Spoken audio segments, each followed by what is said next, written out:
Welcome to the What's going on? All right, am I on? Welcome to the Vin Armani Show. We are streaming live on YouTube at youtube.com/Vin Armani. Also on Twitter and Periscope at Vin Armani is my handle there. We are members of the Activist Post Podcast Network, so you can check out all of our podcasts at activistpost.com. Just a little bit of housekeeping on that note. We have either, with Activist Post, with the network, we are either have been experiencing or a denial of service attack or something that replicates a denial of service attack. I know that some people have been reaching out to me saying, oh, it's asking for a username and password for me to log in. They're working through it. We may actually have to move to a completely different server. This has been a couple of weeks of going at this. So whether it's a actual denial of service attack or whether it is just someone's, some feed reader is just janky and is querying so often that it's serving as a denial of service attack, one way or the other, we're getting that worked out. Yeah, I guess another piece of housekeeping, as you could tell, I'm not feeling the best today, but I decided that I was going to come in and gut it out. So I'm a little bit medicine heady today, which is very, very different for me, but I'm going to try to still deliver the level of Vin Armani quality that you guys are used to, which means that I'm going to need a lot of help today. And to help me get through today, I know he'll help too, is my good friend, co-host and producer, Mr. Christian Reyes. Christian. Good morning, Vin. Oh, boy. It's all good, dude. We got this. Oh, gosh. So this is like, it's so rare for me that I'm ever ill, right? Yeah. I take very good care of myself, and, you know, and when I am about to get ill or something like that, I've got a great regimen of herbs and all of that. So Wednesday, though, I got hit with something. And it laid me up for 2 days. Shit. Right. And then I had an ayahuasca ceremony over the weekend, which I did. Nice. Which was fantastic. And I got a lot of insights and a lot of things about the show. It's interesting because I had been, for maybe the past couple months, and particularly with a lot of the stuff going on in crypto, I had been really frustrated. You know, I'd been frustrated that I really saw this thing taking a turn potentially for the worse, and that I did not feel like those of us who were on the right side of this whole thing, like I felt like it was getting way out ahead of us, you know. Already it's at a point where really you can't even use Bitcoin to buy things anymore. Yeah. I was looking at some wallet, some just random wallet that I had, and I was like, oh, there's like $35 worth of Bitcoin in here. And I went to go and send it, and the wallet said, no, you don't have enough Bitcoin to send, because the mining fee to send those $30 worth of Bitcoin to another wallet was going to be more than what I had in the wallet. And, you know, so I've stopped. You know, I was purchasing stuff through gift.com. I was doing all my Amazon stuff, Whole Foods, I've been talking about that, Southwest gift cards, Expedia, Cheap Air. I can't even really realize any of the gains that I've had in my portfolio because it doesn't even make sense. Like to pay a $50 mining fee to buy a plane ticket, it's like that's stupid. Crazy. To pay an extra $50? That's crazy. That's dumb. Just to do it with crypto. So it's like, here we are sitting on it, and yet, you know, what was frustrating me was while this was happening, there's this other side that's just so just dark and gross in the way that they are coming at things, and just really just like sick. You know, and their whole thing is, oh, but it's the price is going up, it's going up, and I'm like, but going up to what? Like, you can't cash out. Where are you going to go? How are you going to get out to fiat? Like, how are you going to do? And so I had this sort of frustration that it's like, it just felt like, and then the futures market's opening, and then CNBC is talking about it, and their disgustingness, you know what I mean? These are people who are like, just hard and fast supporters of the central bankers and all their darkness, and it was just like, God, I had this frustration, and thank God, you know. So I'm sitting in this ceremony, and it's like, what I got was just let go. Like, Yeah. this is how it's going to happen. This is what it is.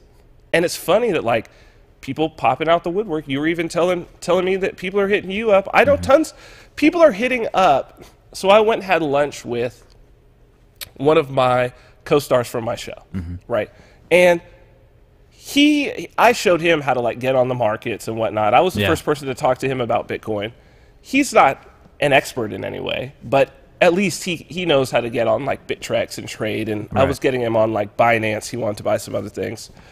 And he knows nothing about it from anything other than speculation, right? Like, that's why he's in it. But he, you know, he was in Acapulco the year before I was, and like met Roger Ver down there, and like, Nice. This is not, you know, he's like interested in this stuff. He actually goes and he's like watching videos on crypto, and he like keeps himself up to date. But he was just telling me that, like, all these people in his life reaching out to him that don't know anything. It's crazy.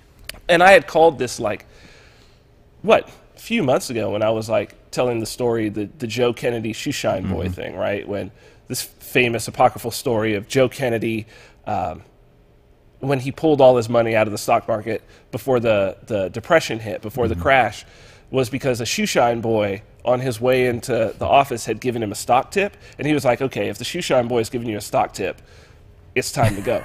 And I had said that, like, oh, there's the shoeshine boy moment has already happened. I was so wrong. And actually, I didn't name anybody in particular, but I would like to apologize for even, like, having the thought of that, because the people that I was thinking of in my life, actually, when I look, I'm like, no, these are actually some pretty avant-garde with it hip people that I was referencing at that time, right? Like, these are like actually my more with it friends, artistically, you know, in terms of politics and all of that. So now, though, Yeah.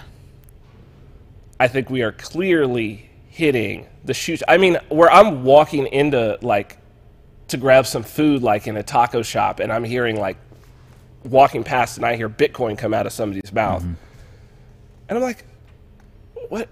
And it's all for speculation.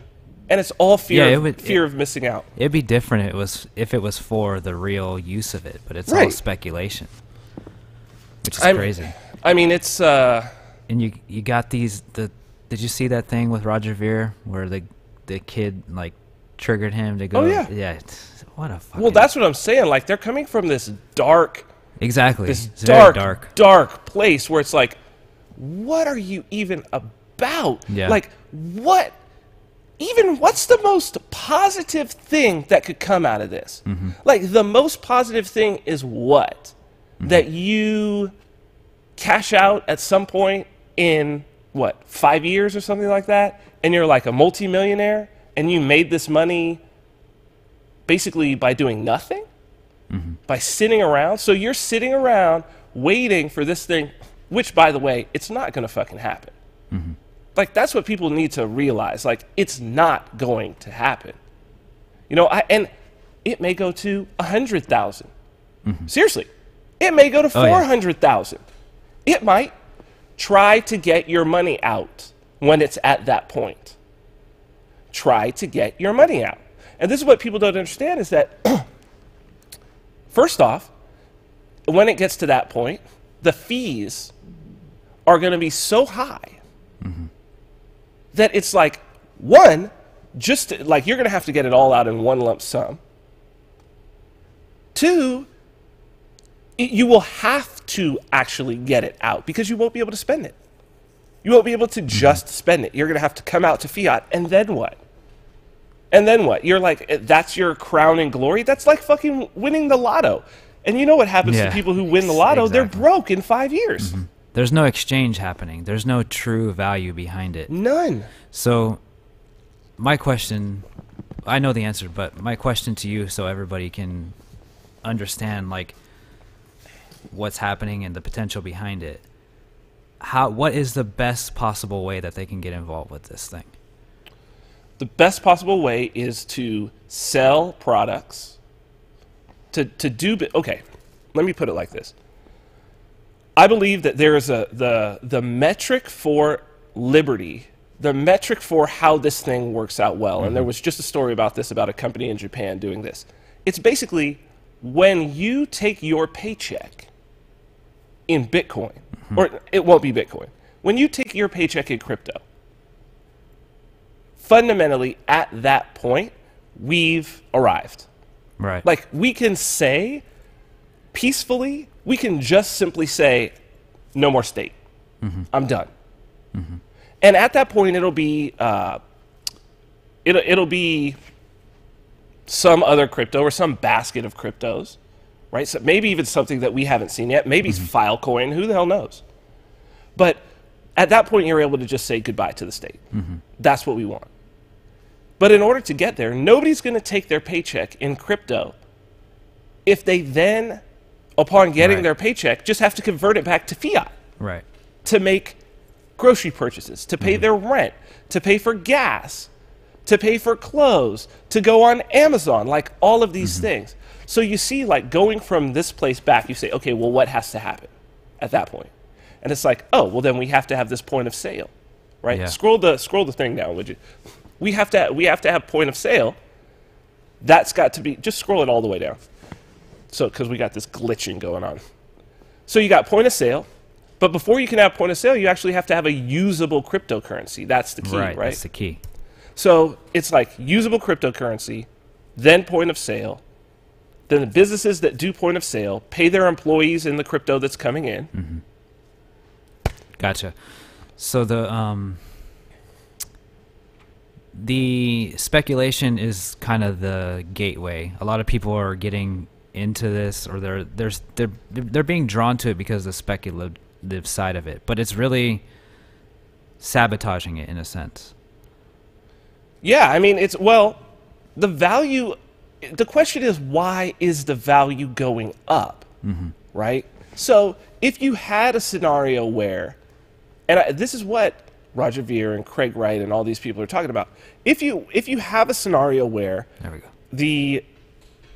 You have the usable cryptocurrency, then you've got these points of sale, then you've got people getting their paycheck in whatever cryptocurrency it is. The demand for that individual token goes up because it's being used. Right, exactly. Right? The demand is based on, oh, I need to acquire this so that I can pay my employees. Right? So if you have the demand going up, or I need to acquire this so that I can purchase, like, so for instance, the book, right? Self-ownership. People get it at selfownership.me. Tons of people say to me, almost every week, I get a couple of people buying the book who either send an email or in the little personalization section or a message to me. They say, this is my first crypto purchase. Or I went and specifically got a Bitcoin wallet and got Bitcoin so that I could get this book. Some people have said that about counter markets as well, right? That's a demand. That's increasing demand. How do you increase demand for a particular type of currency? Well, you make something available only for sale with that currency.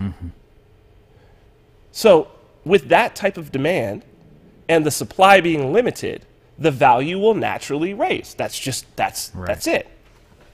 But you look at the value going up now and you say, well, clearly the value is going up because of demand. No question. We're still dealing with supply and demand. But where is the demand coming from? What is the reason for the demand? The reason for demand is there's demand because the price is going up, and the price is going up because there's demand. That's essentially, that's a Ponzi scheme. Yeah. That's pure speculative, what you would call what would be classified as a speculative bubble.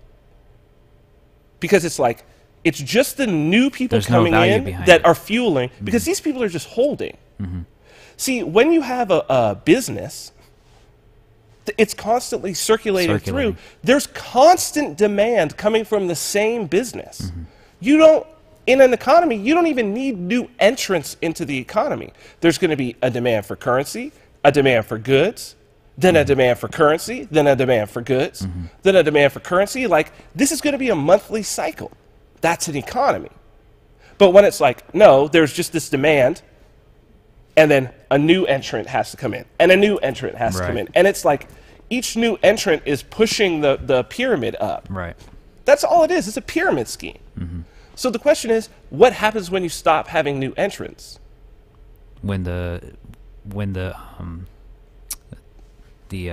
mining fees get too high and the No, just when it could just happen because the price stabilizes. Oh, I see. It could be that simple. If the price stabilizes and sits for a little while, because the reason why you have these new entrants is because of the volatility. Yeah. Right? But volatility is bad for a currency. You don't want a volatile currency. No. You don't want a currency that goes up or down like crazy. And the mining fees make it more volatile. So, I'm realizing I forgot to mention our guest. This cold medicine is really jacking me up. Our guest today is Julie Borowski. Yeah, looking forward to that. She's funny. One of the sharpest political commentators, certainly on the libertarian side, no question about it.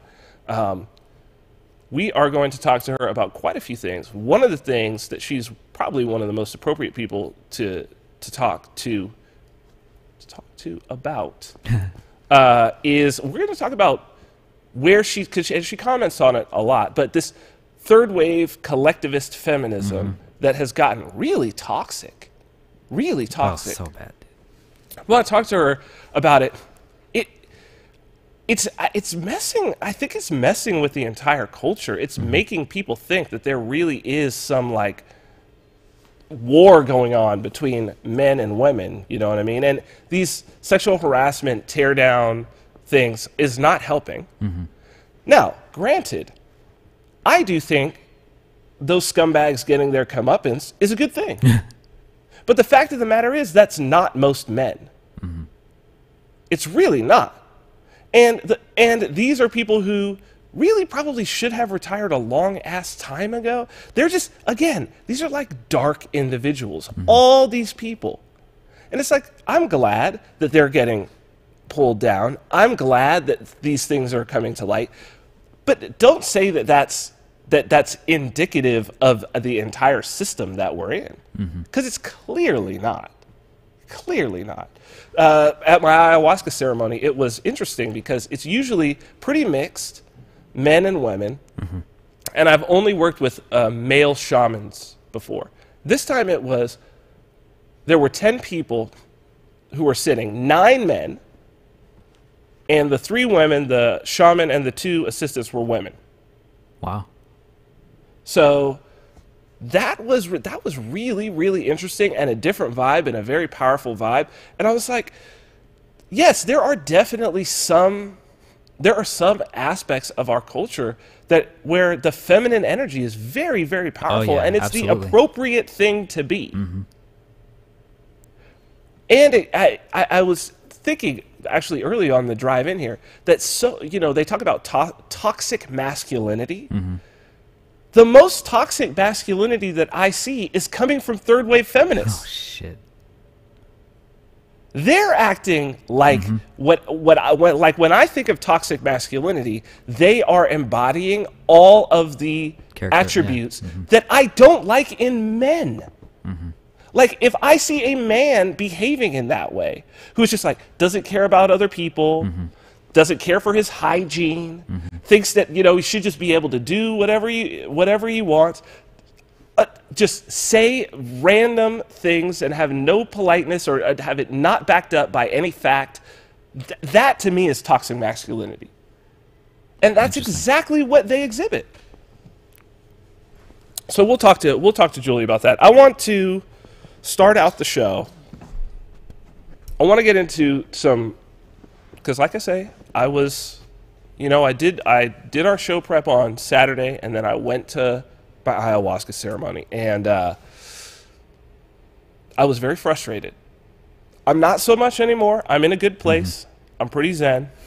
But I do want to talk about these laws that are coming, because more and more I'm starting to feel like it's the level of darkness on this other side, on this hodler side. And it seems relatively new. And I don't think that it's organic.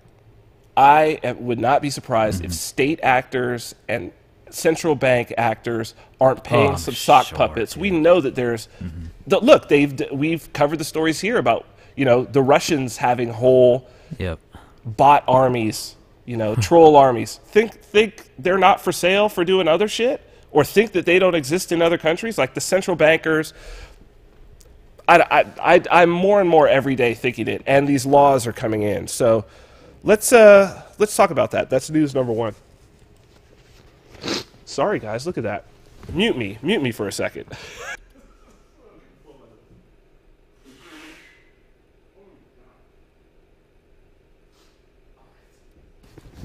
Bring me back. So we are going to talk about these laws that have come in, and it's weird that they've come in the last week. Some coming from, and a group that I'd like to talk about first. This first story is Coin Center. Throw this up. Story. This is from ValueBit News. This is authored by Jerry Brito via coincenter.org. Bipartisan bill will make it much easier to use Bitcoin to pay for everyday goods and services. In April, Coin Center explained how the tax laws affecting digital currency transactions create serious friction for customers and merchants and discourages the use of Bitcoin or any other cryptocurrency as an everyday payment method. We also outlined how Congress could address the problem. Since then, we have been working with congressional staff to develop legislation that would address the problem, and today I'm thrilled that with the leadership of Representative Jared Polis and Representative David Schweikert, co-chairs of the Blockchain Caucus, the Cryptocurrency Tax Fairness Act has been introduced in Congress. The bill does two things. First, it creates a de minimis exemption for cryptocurrency transactions for goods or services. Today, if you buy a cup of coffee with Bitcoins, you'll have to calculate and report any gains that you experienced and pay tax on any gains. Under the bill, any transaction under $600 would be completely exempt, so you'd neither have to worry about keeping track of gains on all the little purchases you make, nor would you owe taxes on those small gains. This mirrors the same kind of exemption that foreign currency enjoys today, and we think it's a simple and fair way to avoid discouraging the use of cryptocurrency. Now, there are many other transactions above $600, such as getting in and out of investment positions, on which capital gains tax will be owed. Today, you are responsible for keeping track of and accurately reporting every cent of gain. This is in contrast to your stockbroker, who provides you and the IRS with a 1099-B form accounting all your gains and losses. In answering CoinCenter's amicus brief opposing the IRS's unprecedented and overbroad John Doe summons against Coinbase users, the Department of Justice noted that, quote, if Congress had subjected Bitcoin exchanges like Coinbase to similar reporting requirements as those imposed on an online stockbroker or a barter exchange, no John Doe summons to Coinbase would likely have been necessary. So, Christian, these guys are snakes. These guys at Coin Center. So basically, they are on Capitol Hill. They're a tax policy, I guess, think tank. Maybe they're a PAC. I'm not sure who they're backed by. But what they're saying is, okay, here's this bill that we're introducing to Congress, and right now, even if you go out and buy baby vodka, right? Somebody goes and buys baby vodka, you're going to have to do capital gains tax reporting and all of this, which is like, no. Nobody's fucking doing that. Nobody's doing that, and the government has absolutely no way to track it. So no. It's like, tell me then. Tell me how much I owe, right? The government could potentially track it with Coinbase, right? Because we know that they can go and get Coinbase's records. But if you control your own keys, or you have a wallet like Jax or Mycelium or Coinami, or even a blockchain wallet where you control your keys, don't worry about it. You're good. No way for them to know.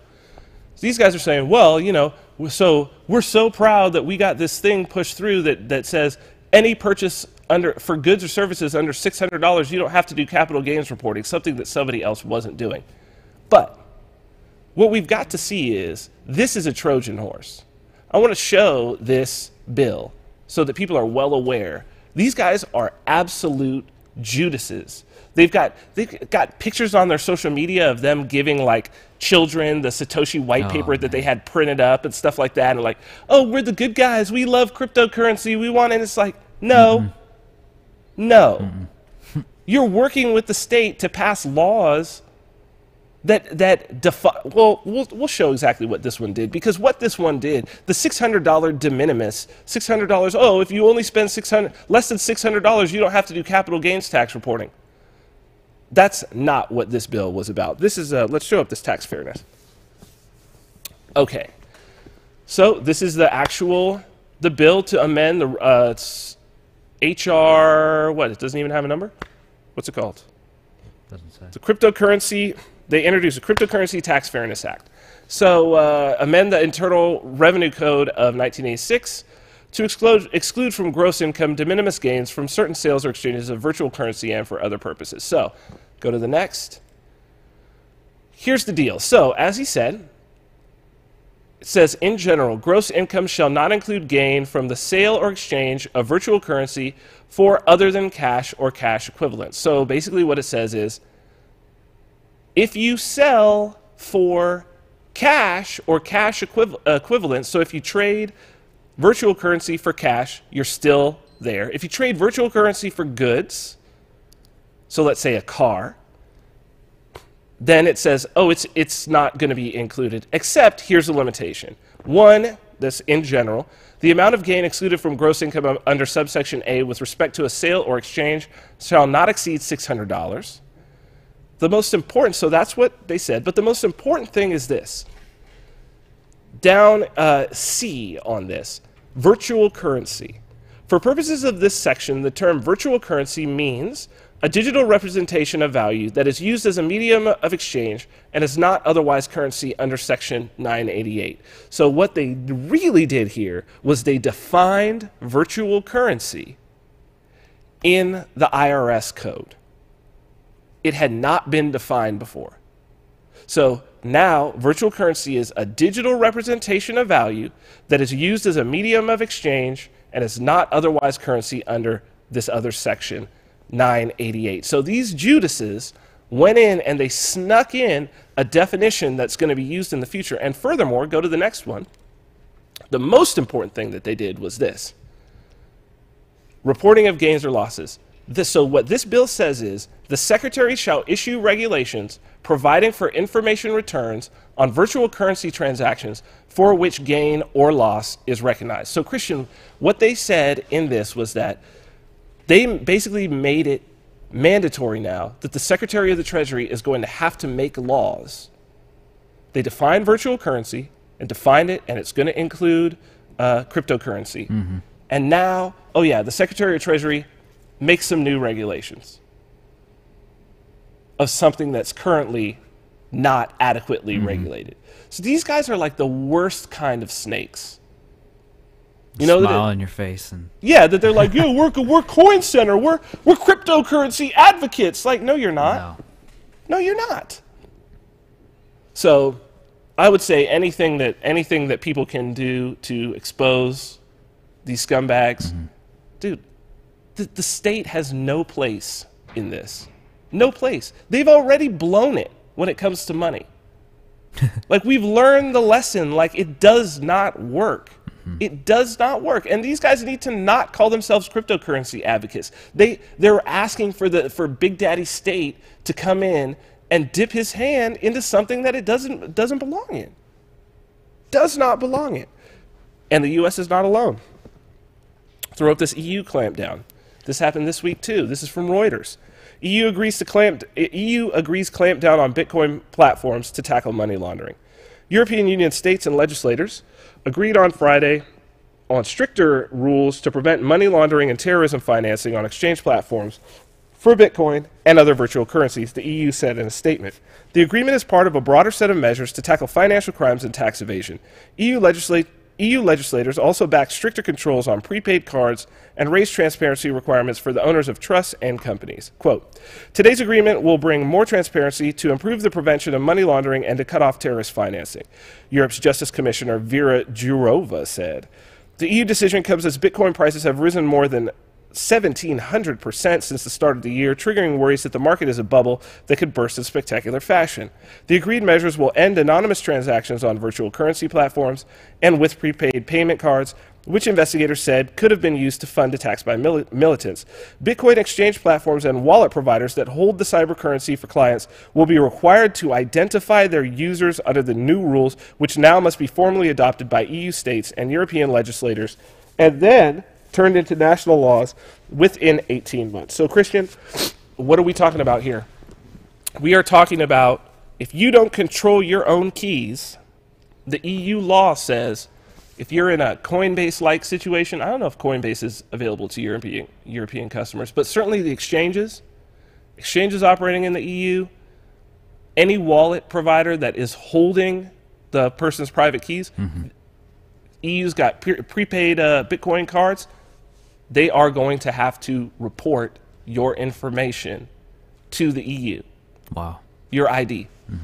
This is basically fiat at this point. Yeah. This is exactly like a bank card, so they're going to be able to tax it. They're going to report your ID, your identity, and don't think that they're not going to be reporting every transaction that you do as well. Oh, I'm sure. Which is again, exactly the reason why cryptocurrency was created in the first place. In the Genesis block is a message that's anti-central banking, talking about the bailouts in 2009, the European, the British central bank doing bailouts. The entire point is that you don't need a bank. The entire point, if you've got your Bitcoin wallet and there's a point of sale and you're doing a crypto point of sale and you're doing a sale, where you don't need a bank.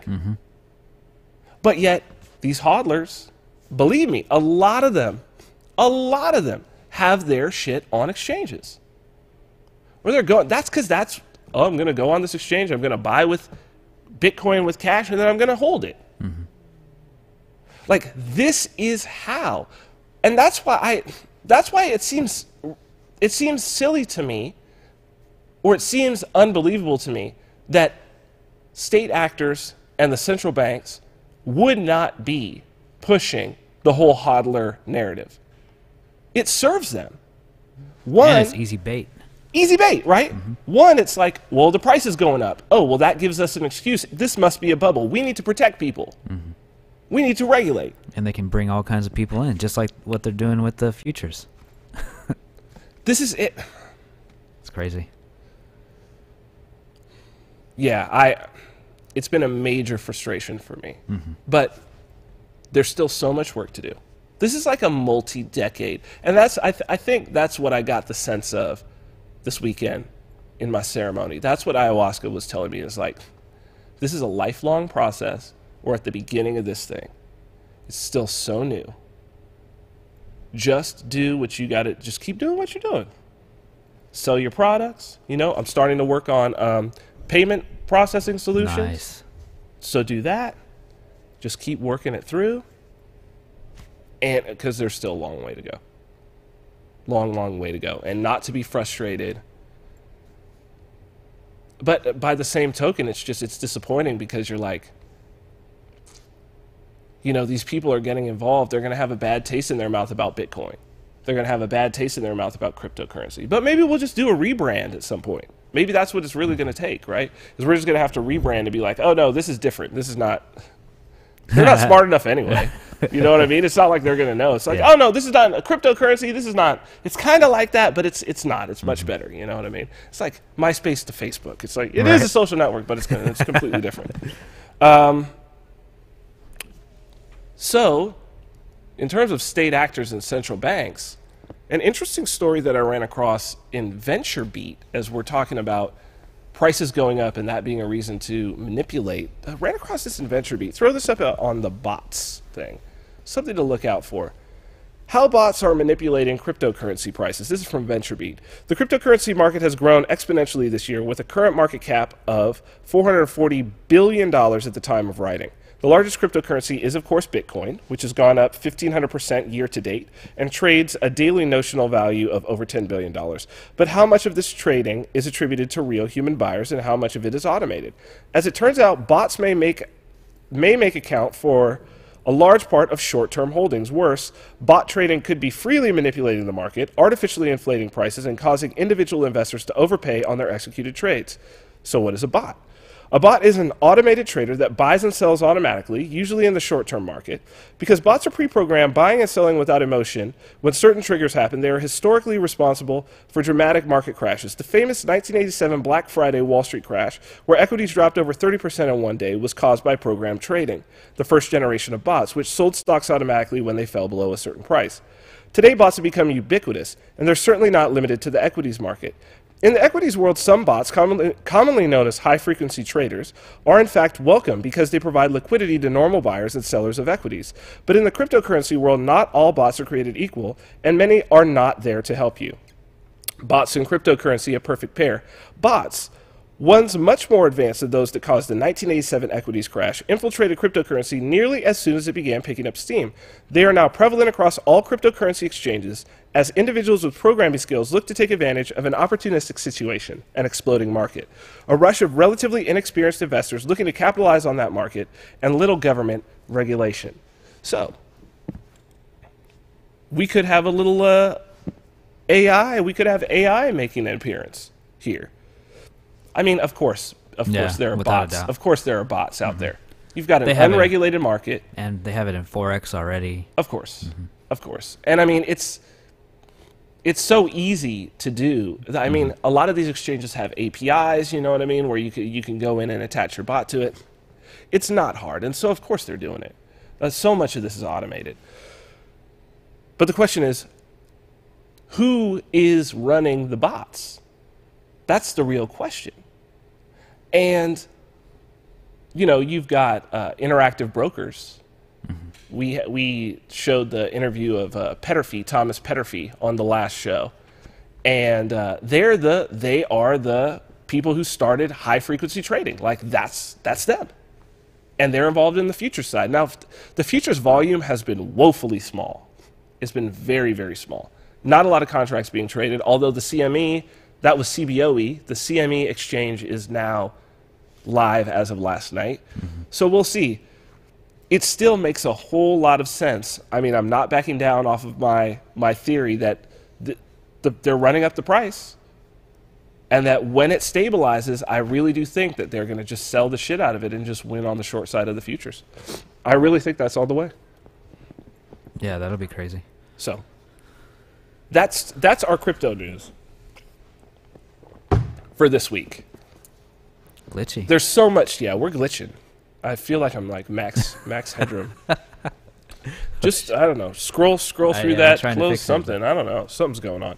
Let's look at some of these interesting culture stories. So because we're going to have a conversation with Julie Borowski, and we're going to get into politics, but also culture, and I think that the two are really, really mixing together more than ever. But we're seeing a culture war that is, I do feel like politics now, especially in the age of Trump, is more about culture. Absolutely. Than policy. Like, is anybody talking about policy? No. And the policy shit they talk about is so insignificant. Net neutrality? Seriously? Seriously? Like, what a minor fucking issue. You know, but it's everything that Trump, it's all culture. It's all culture, dude. All culture. Very I've even strange. had people attacking me recently. Really? About that, yeah. Over what? Just culture stuff. And I'm like, I don't even want to get in, like, dude, get the fuck out of here. It's really sad. Like, people have picked off, they've chosen sides, but I think so much of it is just for so much of it is just out of boredom. Like, this is the new entertainment, right? Well, maybe it's like they couldn't get it on the policy side. They're trying to like poke at you a little bit, and then they realize like, okay, I can't get that, so I'm gonna try culture now. And then they try poking a little bit more. I'm like, it doesn't fucking work. So let's look at some culture stories. This is news number 2. The more and more, at the beginning when we started this show, I used to say every day, read 1984, read 1984. I don't know how many of you actually have. I would suggest going and reading it now. It's even more, like, with every passing day, I see that it's like we are just slowly, willingly going in that direction. an interesting story. This was on Vox. Throw this up, because it actually goes into effect today, but it was written a few days ago. Vox. Twitter is days away from finally banning the Nazis. Yes, really. Twitter has had a messy 2017, and it certainly isn't enjoying the greatest public relations phase of its history, so I'm inclined to forgive the social media platform for fumbling what should have been the most triumphant moment of its long year. The November 17th announcement that it will effectively ban neo-Nazis come December 18th. Yes, you read that right. Twitter has stated that beginning Monday, it will finally deliver what many of its users have been demanding for months, by closing its doors to people affiliated with hate groups, thereby heeding the call that many have been shorthanding as simply ban the Nazis. The announcement, which seems to have largely flown under the radar of both media and Twitter's user base, came as part of a November update to Twitter's safety policies when the site added a crucial clause to its terms of service. And we may as well show that, put these rules up. You may also not affiliate with organizations that, whether by their own statements or activity both on and off the platform, use or promote violence against civilians to further their causes. We'll begin enforcing this rule around affiliation with such organizations on December 18, 2017. Of course, we won't know until next week how effective this rule will be. The optimists among us might be hoping for a holiday miracle in which we'll awaken to discover that helpful Twitter elves came in the night and kicked all of the white supremacists off the platform while we slept. But with just a few days left under the great forthcoming Twitter Nazi purge, hardly any of the site's users seem to be aware that the ban is on the way. So let's just look at this, because this is in the Twitter rules and policies. You also may not affiliate with organizations that, whether by their own statements or activity, on or off the platform, any organization that uses or promotes violence against civilians to further their causes. Now, the writer in this Vox article makes that sound like this is somehow directed at Nazis. But I'm thinking organizations which, so first off, it's not just you as an individual. Mm-hmm. It's if you're affiliated with an organization that promotes or uses violence against civilians. Now, that's every fucking government that's on Twitter. I mean, that's what the state is. The state is the group that claims a monopoly of violent coercion against civilians. Mm-hmm. Against civilians. But it also goes for Antifa. Punch a Nazi, all that. That's violence against a civilian. Antifa they've shown that they use violence. They've shown it. I don't understand how this person thinks that that's specifically neo-Nazis. I'm like, that's pretty much everybody who's registered to vote is affiliated with the state. That's why I put up a tweet. I was like, oh, well, looks like by Monday, only us libertarian anarchists will be the only ones left. Oh, shit. Because everybody else is affiliated with it. I mean, if you're registered to vote, you're affiliated with an organization that uses and or promotes violence against civilians. Period. Mm-hmm. If you're registered to vote in U.S. elections, the United States dropped 2 nuclear weapons on civilian populations. And that's just one. I mean, that one's an obvious one. And yet has done tons of violence against civilians. Yeah, that's crazy. So do you think Twitter's really going to enforce this rule as it's written? It's the stupidest thing. But the fact that this person thinks that it's like, oh yeah, this is going to be the Nazi ban. Huh? Like, what are you talking about? Anybody who's says that they're a member of a socialist party or a communist party, boom. Even any political party. Jesus. And any government. Any fucking government. Mm-hmm. And almost every government in the world is on Twitter. I did notice, and you probably caught this too, but the unfollow thing that's happening with Twitter. What is that?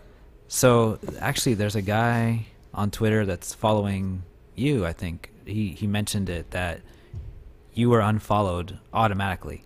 Like, yeah. What? Yeah, without him actually doing it. And then I noticed that a couple people that I was following, I'm like, where did their feed go? So I search them, and it's like I'm not following them. Like, what the fuck is going on? What? So yeah, Twitter is like unfollowing, or like, I don't know how it works, but they're basically the people that they don't like, they're getting others that are following them to unfollow them. Whoa. I'll show you after the show. What is going on? It's crazy, dude. What is going on, dude? It's just, it happened so fast that it got corrupt. Like, Twitter got corrupt so fast. I was first introduced to Twitter, it must have been 2006, 2007. It was early going for them because they were still like a mass texting app. Right.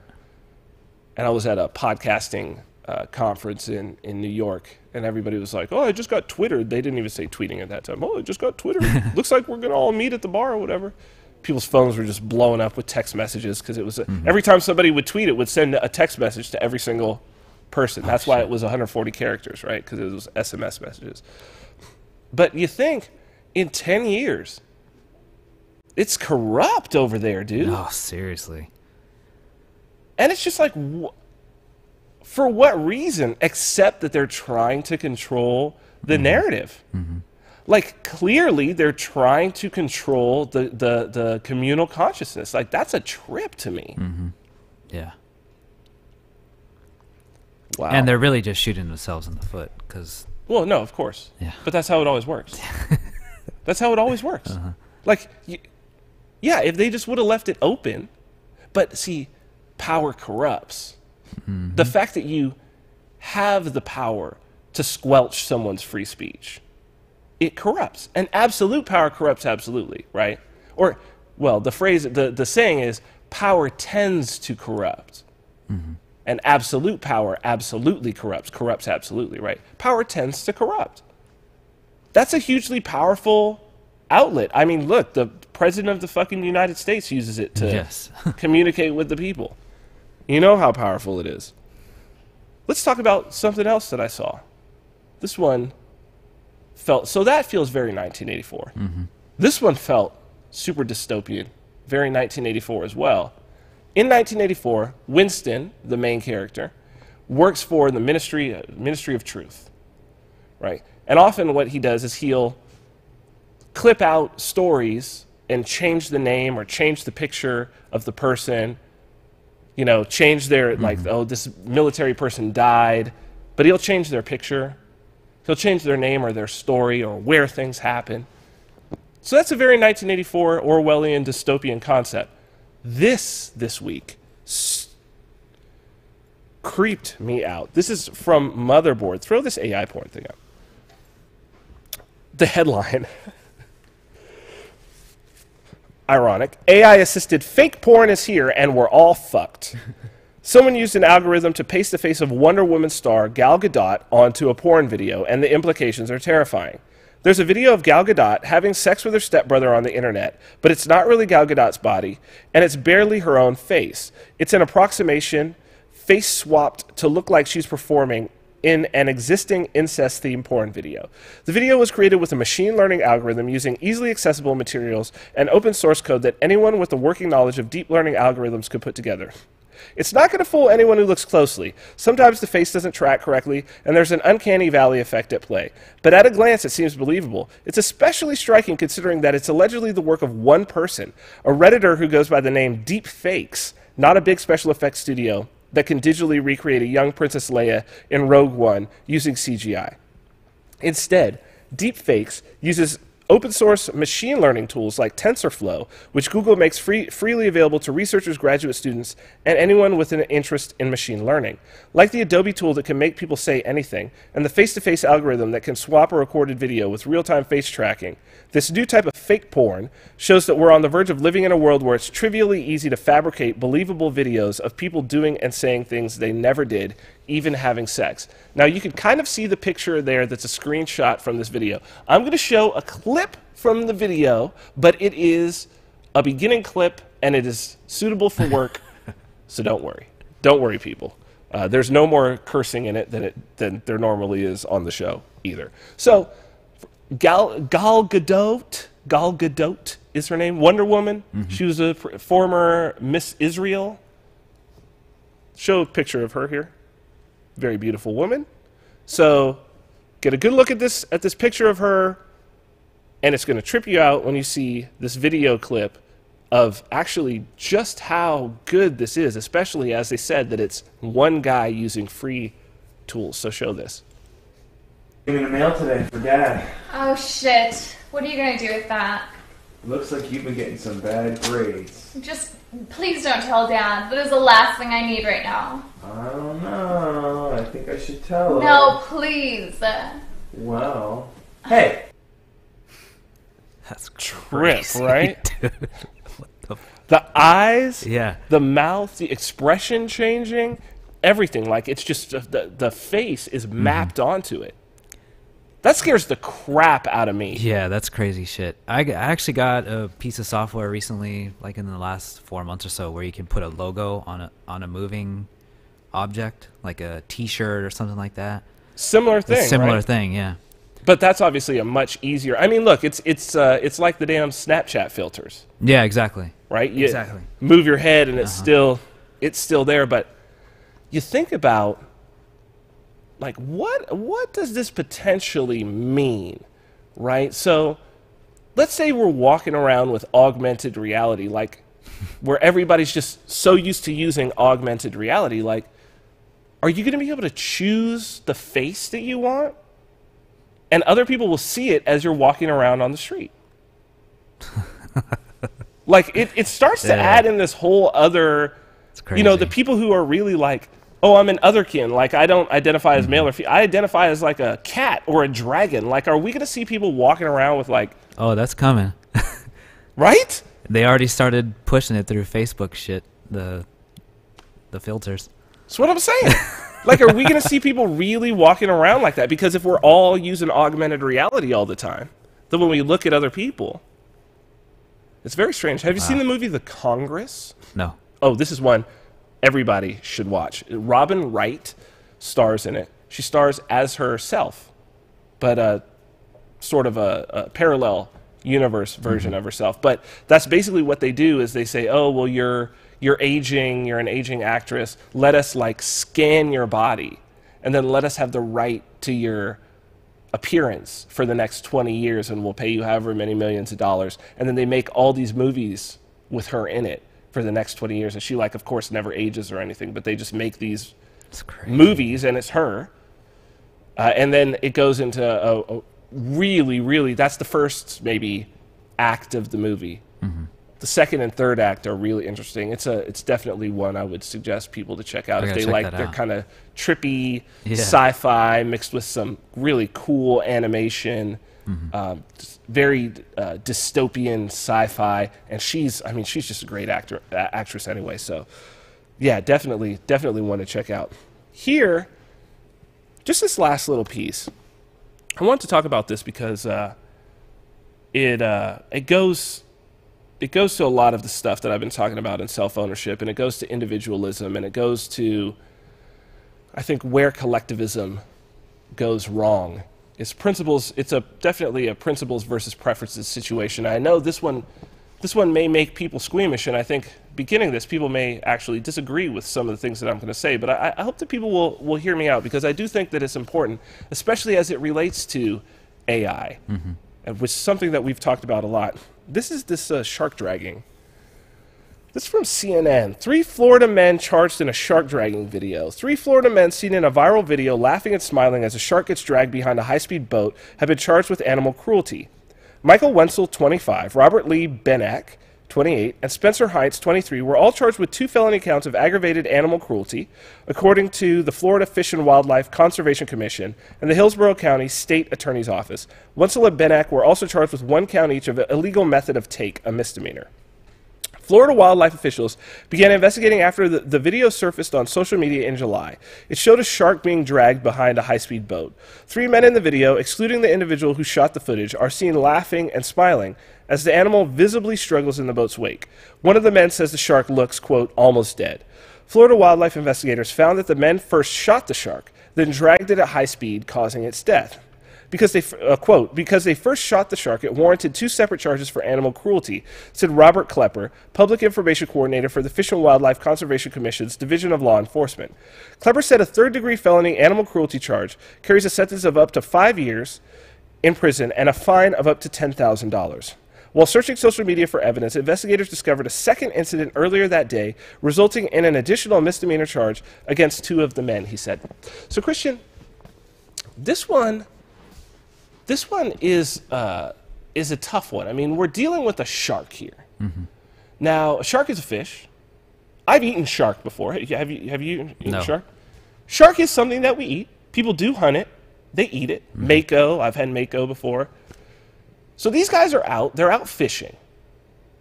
And they either catch a shark, they come across a shark, they shoot this shark, they drag it behind their boat, and it kills it.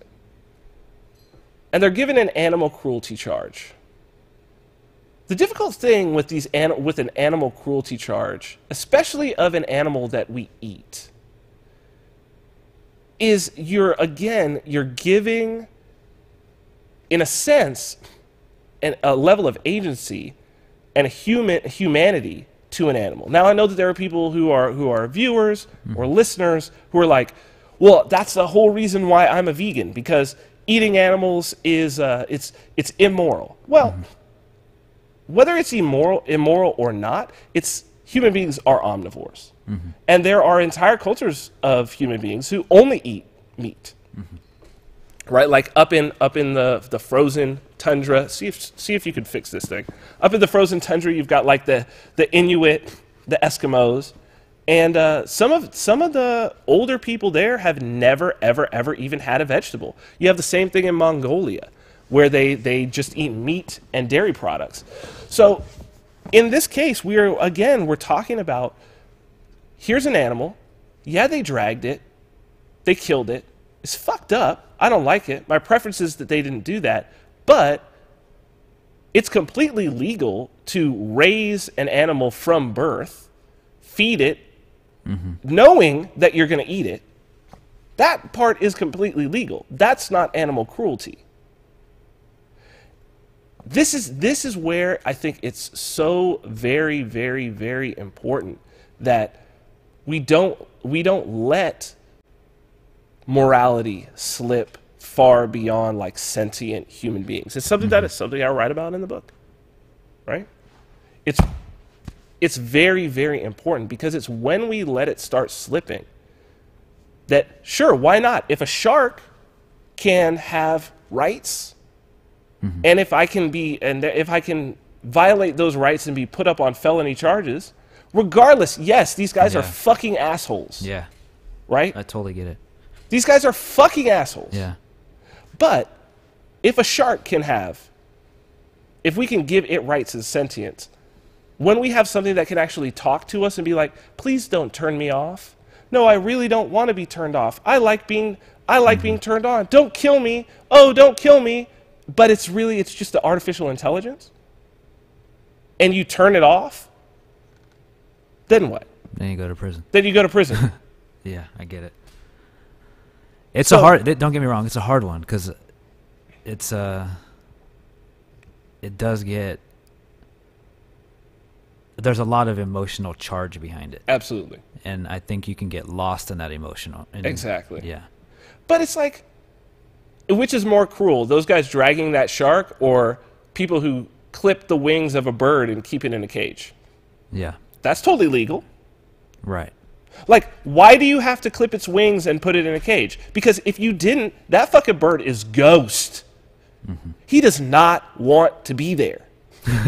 Yeah. That's seriously. why you clip his wings. That's why he lives in a cage. Or people who have inside cats. Or people who fence their yard so their dog doesn't get out. Because otherwise, he might just be fucking gone. He might just be in the fucking wind. Which is really more cruel? And how do we assess that? See, that's the difficult thing, because the only way to assess it is by preference. There's no principle there. It's subjective. Exactly. I think the principle is, like, you don't have to even really look that deep. You just know it's wrong, so to go and drag a shark and do all that stuff. But it just gets so like. Well, there's a difference between something being an asshole move and something where the state, where we feel comfortable empowering the state to throw somebody in a cage for 5 years. Mm-hmm. Yeah, that's a difficult one, man. Wow.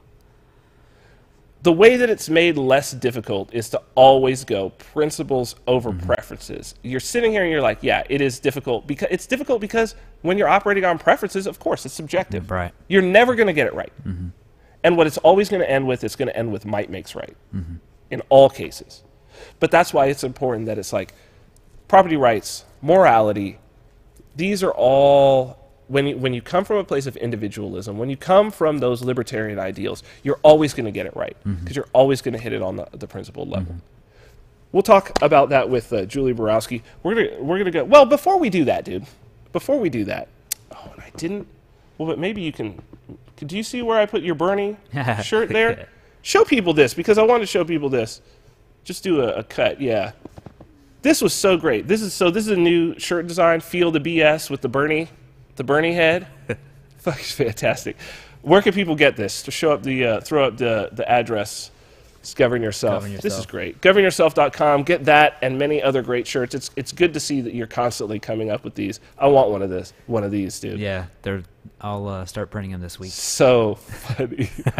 And honestly, like I was just going through Mance's Twitter page, Mance Raider. Yeah. And I was like, dude, these are such good shirts. Oh yeah, there's great. There's some great ones in there. There's absolutely some great very ones. inspired by Mance. All right, dude, let's go to break. I'm gonna medicine myself up, at least do some nose spray, and then we will come back. Take off this Govern Yourself. Take that off, and we will come back with our guest Julie Borowski. The spirit of art. The spirit of technology. The spirit of individuality. Baby Vodka. An ultra-premium spirit conceived by Vin Armani. Handcrafted and distilled in Las Vegas by master distiller George Rotz. Each bottle, a celebration of the individual, custom engraved and hand-signed by the creators. Each element blending in harmony to create a beautiful experience beyond imagination. Baby Vodka, the spirit of Vegas. Created by Vin Armani. Tailored by Christian Rays.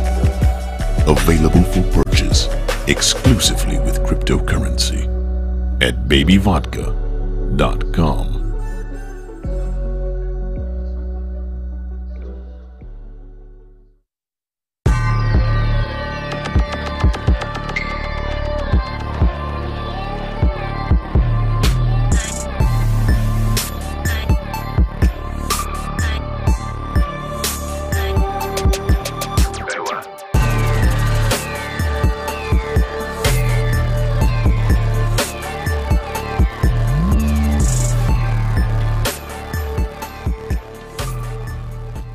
Welcome back to the Vin Armani Show. We are streaming live on YouTube at youtube.com/Vin Armani. Also on Twitter and Periscope at Vin Armani is my handle there. We are proud members of the Activist Post Podcast Network, so you can check out our audio archives at activistpost.com. Before we get to our guest today, just want to tell you guys a little bit about Counter Markets, Trends and Strategies for Maximum Freedom. We have the December issue out now. You can go and get that. If you have not gotten a free issue, you can get a free issue at countermarkets.com. My article this month, it was really cool writing this because I think that this is a trend that we really should be keeping our eyes on. This is about in-browser mining of the cryptocurrency Monero. This is potentially it could mean no more ads on the internet, that instead of giving up your eyeballs or your clicks for ads, you give up a little piece of your processing power, and you allow the owner of the website that you're visiting to basically mine cryptocurrency using your computer and the computers of everybody else checking it out. You can only imagine what something like this could generate for a company like Netflix, or, you know, Huffington Post, or even for YouTube. And our guest coming up is a YouTube star. So we're going to talk about, it would be cool to talk a little bit about the financial side of YouTube at that level, especially for libertarian content. So we'll get into that. You can go and check out Countermarkets at countermarkets.com. Get your first issue for free, and if you subscribe, you will get a huge discount for paying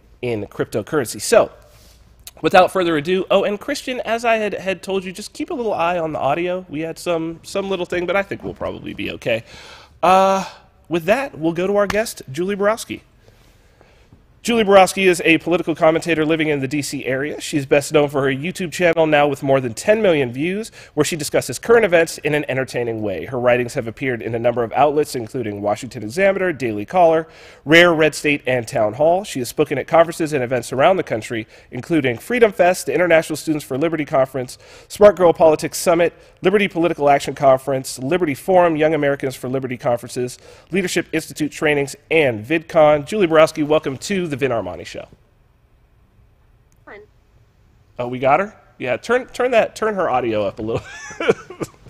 I'm going to apologize in advance because I am a little bit under the weather, but I am super excited to have you on the show with us. And for us to get started, for the people who maybe aren't familiar with you, although I'm sure that most of the people who are watching right now are, I wanted to just show, because I thought that this was fantastic and pretty representative of the great work that you do. This clip, I believe it was just from this week that you posted this clip on feminism. Christian, if you want to just go ahead and show that, and then we'll come right back with Julie. Women should be allowed to vote. Stop treating us like second-class citizens. I'm a proud slut. It's unfair that we must submit to the laws, yet we have no voice in the political process. I am so tired of women being objectified and hypersexualized by the media. Women should be allowed to own property and sign contracts. I will not conform to your patriarchal beauty standards. Women should be able to keep any money we make or inherit instead of it being the property of our husbands. Because I'm free.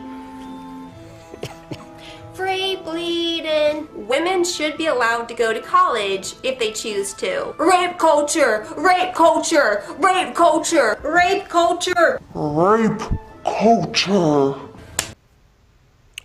Awesome, awesome. So among the many, many issues that you cover, and I mean you span the whole libertarian spectrum with your work, it seems pretty poignant right now, especially as we're seeing, Christian and I were talking earlier, that so much of politics now is really not about policy at all, especially in this age of Trump. It seems like it's all about culture. And you're somebody who has really integrated culture heavily. I wanted to ask you, do you feel that it really that really is the extent of feminism now? Like, do you think that feminism has achieved the then feminism, as in your video? Like, on a more serious note, do you think that the things that were sought out to be achieved, do you think that they have been achieved? Yeah, pretty much. In that video I talked about the then feminism, which was actually on good stuff, like, you know, women should have the right to vote, own property, sign contracts, and all that good stuff. And we've got all that. We pretty much are equal under the law. Now we have these new feminists, and I understand there's different kinds of feminism, so I'm not saying that all feminists are like this. These crazy people who are concerned with manspreading and free bleeding and all this nasty, degenerate stuff. So I understand there are different types of feminism. I think there are some good feminists out there, like the libertarian feminist. It's just not my thing. I think the word feminism has been so tainted over the past few decades, where I think polls show that 70% of women do not identify as feminist. So for me, I don't understand the point when I'm trying to convey these ideas to use the word feminism, because I think it's just a turnoff for most women and as well as most men. So yeah, I do think that we've pretty much got everything that the then feminists have asked for, and now most of the now feminists are just focusing on crazy ideas that are just so out there. So on the note of libertarian feminism, this has been something that I've found interesting. I've sat on a few panels with I won't name names, but I've sat on a few panels with some of the more prominent libertarian feminists. I wanted to get your thoughts on, it's for me this movement is so individualist, and that since it's not a collectivist movement, it seems like when we start talking about making issues be about race or gender or sexual orientation, that kind of misses the point of libertarianism in the first place, which is supposed to be about having a sort of equality of opportunity for everyone. I mean, do you feel that, or do you think that there is a place in the movement for libertarian feminism, or these things that are also sort of existing on the sort of collectivist side as well? Do you think that there's a place for that, or do you think that they're missing the point? I agree more with you. I've never been a feminist. I've always been turned off by that word. I've always been about the individual. So for me, it's not a convincing thing. I think what they're trying to do is to take back the word feminist. They're trying to reach out to the lefty feminist and say, hey, actually libertarianism would benefit women more. For me, that's never been my thing. I've never approached it as a gender issue, libertarianism. So for me, it's a foreign thing. But if they want to do the whole libertarian feminism thing and see if that works, then by all means, go ahead and see if it does. Yourself, so you say that culturally you come from a more socially conservative side. You certainly came. You've been doing this for quite a while. I mean, you've got 10 million views at this point. You're a very popular YouTube star, as it were. What made you decide that you wanted to voice your views publicly and take on the flack? Because it seems like you do take a lot of flack from a lot of different directions. Yes. What made you decide that this was something you wanted to do? I got really involved in libertarianism through Ron Paul's 2007 campaign. So I knew this was something I wanted to do as a career. I became an intern at FreedomWorks during college, and they hired me right after. But I was a writer. I was behind the scenes. This was like 2010, and then 2011, they wanted me to do more public speaking. They wanted me to go on TV and do interviews and stuff like that. And I was scared, you know what, at this, because I was a writer. I was behind the scenes. So I said, hey, I'm going to start a YouTube channel and voice my opinions there and see how it goes. And of course, if anyone has ever started a YouTube channel, you know you're going to get a ton of hate. But I did get some constructive criticisms, and I learned how to voice my opinions online, and it all kind of went from there. So I've been doing it since 2011, and yeah, I have 10 million views now, which it took me 6.5 years to get that, so I don't think it's that impressive. But yeah, I just started a YouTube channel and just learned how to do it. And I mean, you're obviously a very your attitude shines through, and I know that that's your online character as well. But was that something that you just sort of grew into? Because the comedy and the satirical way that you approach things, I think, is incredibly powerful, and especially with the sort of meme culture that we have, you nail it almost every single time. Was that something that you that you developed consciously, or did that just come out of who you are? So when I first started YouTube, I think I was pretty serious just because I was watching other libertarian YouTubers, and they were very serious, and I thought that was how you had to do it. I thought in order to be a libertarian, you had to be like super serious. But I've always been like a kind of a goofy person, and I've always loved humor and comedy and sketch comedy, and I actually used to want to be a writer on Saturday Night Live, stuff like that. So I started off really serious, and then I kind of tried to inject some humor and see how it went, and people liked it. So then I just kept going and going to see how far I could go. And at times I think I even crossed the line where people don't understand what I'm doing, and they don't get the satire. And, you know, at a certain point you just kind of have to laugh at it, and you grow thick skin over time, and you just realize, you know, hey, you're having fun. And I think that's a big part, because if you're not having fun, it's not going to be a good time because you're going to get a ton of hate, a ton of criticism, people taking you the wrong way, and you just have to brush it off. You learn how to do that over many, many years. So yeah, I've tried to do the humor thing, and I think it's different from what other people are doing. So one other thing about you is that, I mean, you are out and about at conferences, and that's been a big part of sort of your brand and your experience in the movement. I try to tell people to get out and to actually go and meet people in person. What do you say to the people who are sort of closet libertarians? What do you think changes when you get out and you get to meet people firsthand? Why is that important to you? Oh gosh, so it's actually really hard for me because I'm an introvert. I would rather just be at home making these videos by myself in my bedroom. But I think it's really good to go to conferences because you learn that you're not alone. Sometimes it feels like as a libertarian that you're the only person who has these views. I know in my own life I don't know pretty much any libertarians. There's no libertarians in my family or anything like that. So it's just nice to go to conferences and meet other libertarians and see what they're doing. You know, I'm always inspired by libertarians who are running for office and doing all this stuff. I'm like, wow, that takes a lot of guts to do while I'm just home in my room making videos online. They're actually going out there and meeting people and knocking on doors and doing all this stuff. So it's good to meet other libertarians. It's good to see what other people are doing. Maybe you can get ideas of how you can advance liberty.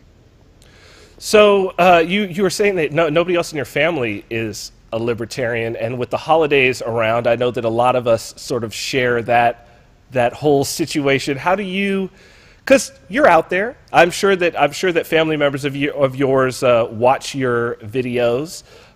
Do you do the holiday thing? Does politics come up? How have you handled that over the years, being sort of a public intellectual in this space? How do you handle that with the family? Do you ignore it, or I mean, do you bring those conversations up? My family has been good about this. They don't agree with me on everything, and they get kind of embarrassed when I talk about the war on drugs and those types of issues because they're pretty conservative.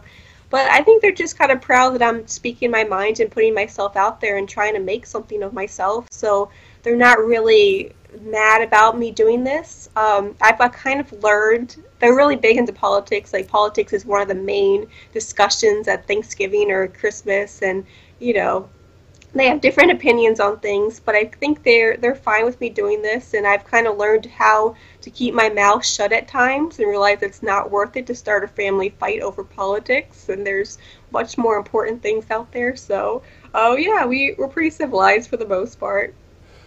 In terms of politics right now, and in terms of policy, you know, you're talking about the war on drugs, and I think that there's some, for myself as an anarchist, I'm not all that happy about going the legalization route as opposed to, for instance, straight decriminalization. But you know, there's pros and cons and trade-offs in either direction. Where do you think, just from a policy standpoint and in terms of politics, where do you think are the places where libertarians can actually start winning? Do you think that there are some places that we should really be focusing our attention, some sort of chinks in the armor, where we can really make some strong footholds right now? I do think marijuana legalization is one, or decriminalization, whichever one you prefer. I know a lot of conservatives get mad at me and say, you know, stop talking about marijuana so much. Is that all you guys care about? But it's actually one area where libertarians are actually winning, and you know, we have to embrace those those moments. So I do think marijuana legalization. I also think, you know, I know anarchists are going to say, you know, taxation is theft and stuff like that. But I think with Trump, we are getting some good tax reforms. And when I say good, I mean compared to what they were. Right. You know, paying fewer taxes is a good thing, I think. So with Trump, we're getting lower taxes, hopefully. He's also cutting a lot of regulations on businesses. It's not the perfect libertarian ideal society, but I think we are getting some things that are good in our way. I think probably education reform, even though, once again, it's not from the idealistic libertarian position. I think that there's some good things going on there, maybe some more educational tax credits. So yeah, taxes, regulations, I know Obamacare right now in Congress is kind of not so great, but I think there's some small victories that can be made. So I want to talk with you about one, I guess, that was recent in terms of regulations going away with the whole net neutrality thing, and that was just theater of the absurd, which is kind of right up your alley in terms of the things that you do. Where do you think that this fear was coming from? Do you think that it was legitimate and just ignorance, or do you think that it was something manufactured? This fear that something crazy was going to happen to the internet if this net neutrality was removed. Where do you even think that came from? I have no idea. I've been hesitant to talk about net neutrality because I feel like I'm not an expert on it. But just seeing people on Twitter freaking out saying, oh, the internet's going away, you're going to have to pay for Twitter and you're going to have to pay for Facebook and the internet's over. That's just crazy because I believe what I read is that we didn't have net neutrality before 2015, not that long ago. So is it really going to change that much? I don't think so. So yeah, I don't understand the whole paranoia thing about it. I haven't talked much about it because I feel like there's so many more people who understand it way more than I do. But yeah, I'm not convinced by the whole pro net neutrality people saying that the internet's going to be over. So in doing research for this interview, I ran across a story in Forbes that upon first reading, it was about you at the beginning, a commentary. This woman in Forbes had written, I believe the title was "Women Don't Like Libertarianism Because Women Don't Like Libertarianism." That was actually the title, and you were mentioned in this. It was from back in like 2013. And I don't know if you remember this. I thought that it was brand new when I first read it because it sounded like a screed that would be brand new. But first off, it was terribly written, and she at one point said libertarians think that the things that are being distributed by the government is manna from heaven, and they don't know that it's actually the labor of people. And I was like, I'm pretty sure that's exactly opposite of libertarianism. But you were mentioned. She was talking about why there are so few women in the libertarian movement. For me, as I've been involved in the movement a little bit now, I have not seen that there are few women in the libertarian movement. I've seen that in particular, so when you get into property rights and tax stuff, it does seem to be, it'll be a room full of men having that discussion. When you get into things that are more about bodily autonomy, it seems like, like for instance, the vaccine debate, there's going to be a lot more women in the room even than men with that. With you moving through this, and I know that it's a criticism that comes up and it's something that you've addressed, do you feel that in the libertarian movement as a whole, as you've moved through it, do you feel that it really is that sort of gender displaced, that there are so many more men? And if so, why do you think that is? And do you think that it's important that it changes? So I always get in trouble when I talk about this because I think my answer is less PC than other people's. Hey, this is not a PC show. I think that libertarian movement has a lot more men than women. However, I think a lot of women in the libertarian movement tend to take more backseat positions. In my own experience, speaking engagements and stuff, most of the time the event coordinator is a woman, so she's taking a backseat role while the men are out there making YouTube videos. They're the ones public speaking while the women kind of take the behind-the-scenes roles, which is fine because I think you need both people. But I think more men are confident in that they think, oh, I have something to say, I have to put myself out there, while women tend to be more hesitant. I think that's just kind of our personalities. And I understand you kind of have to generalize to answer this question.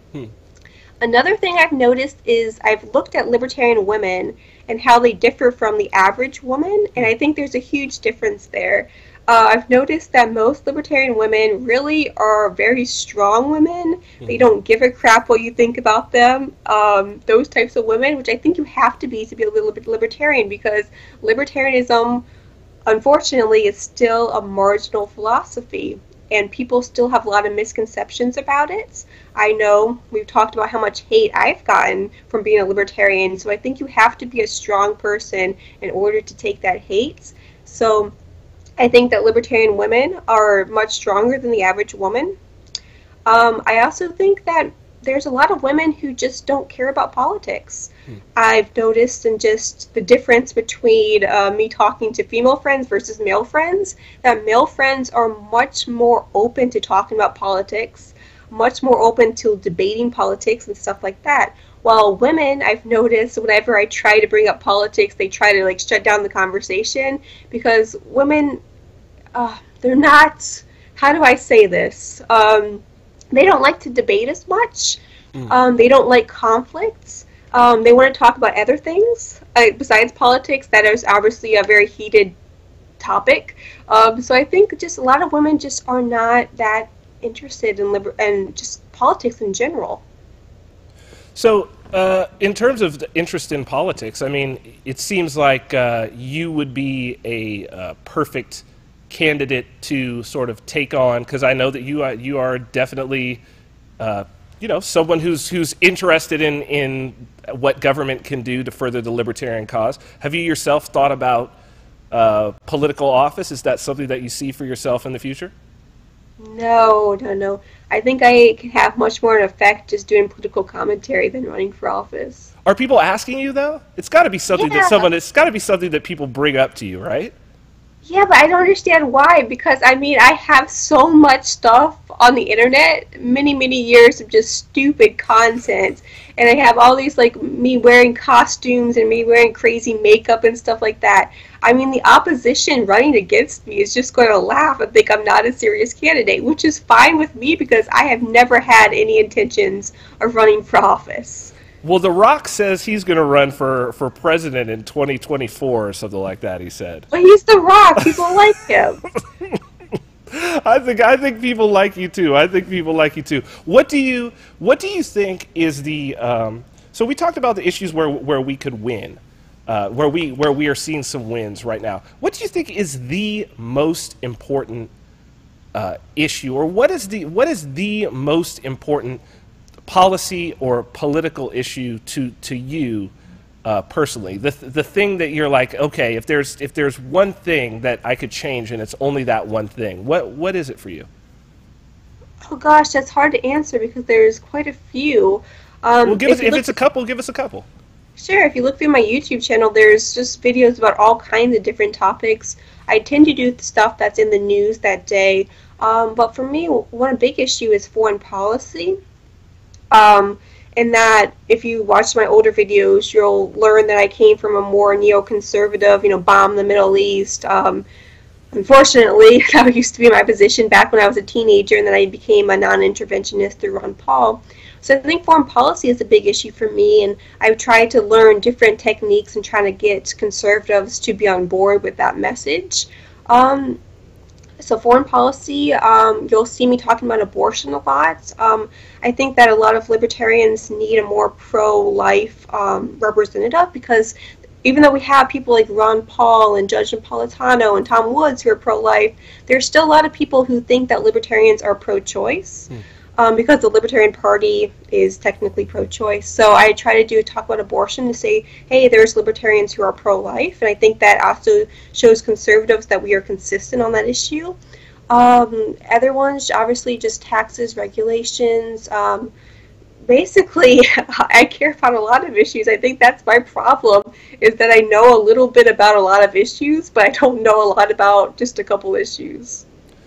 Well, I mean, I'm glad that you do cover so many issues. I do really enjoy your videos, as I'm sure the people watching do. Do you just as a last thing? I mean, because you brought up your connection to conservatism and that you come from the more conservative side.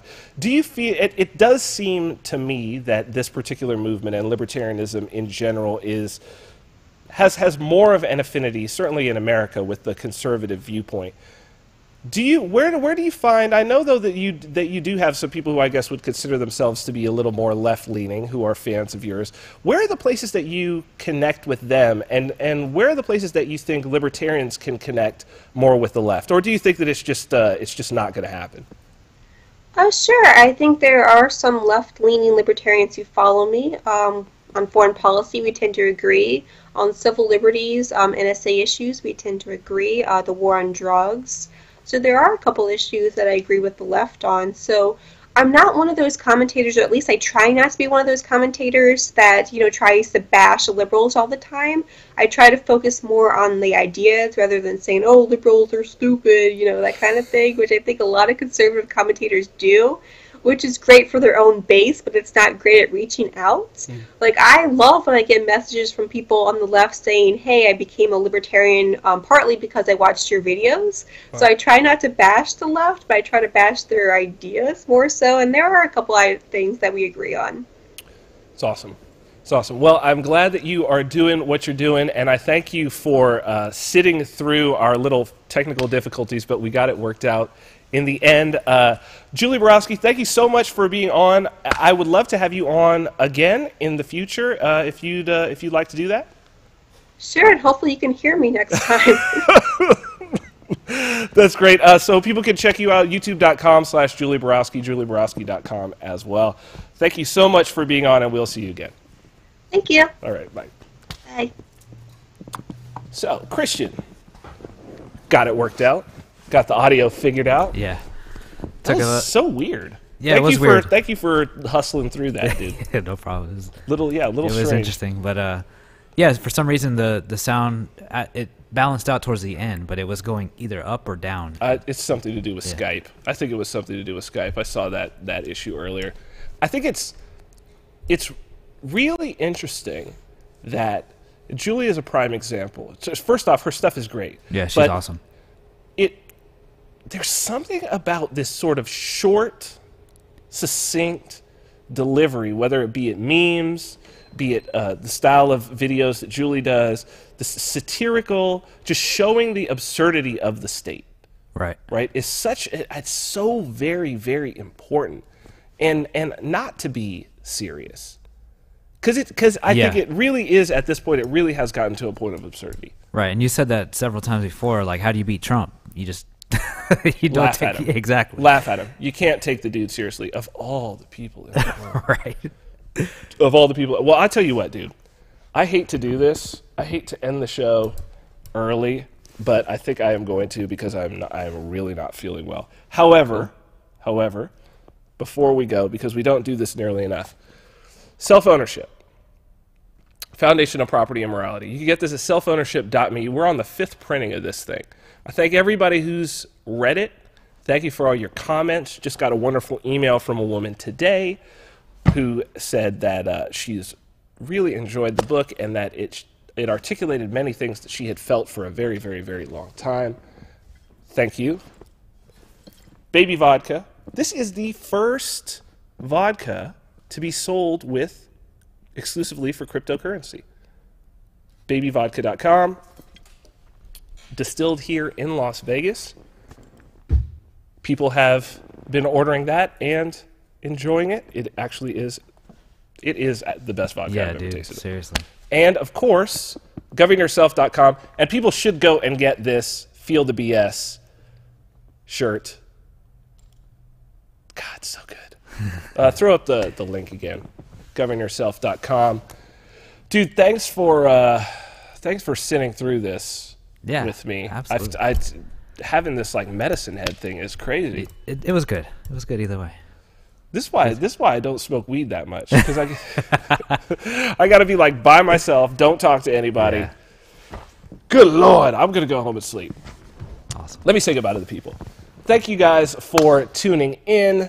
I just want to thank my guest Julie Borowski for all of her wonderful work, and also for sitting through our weird technical glitchy day today, which makes a lot of sense for me, just coming out of an ayahuasca ceremony this weekend.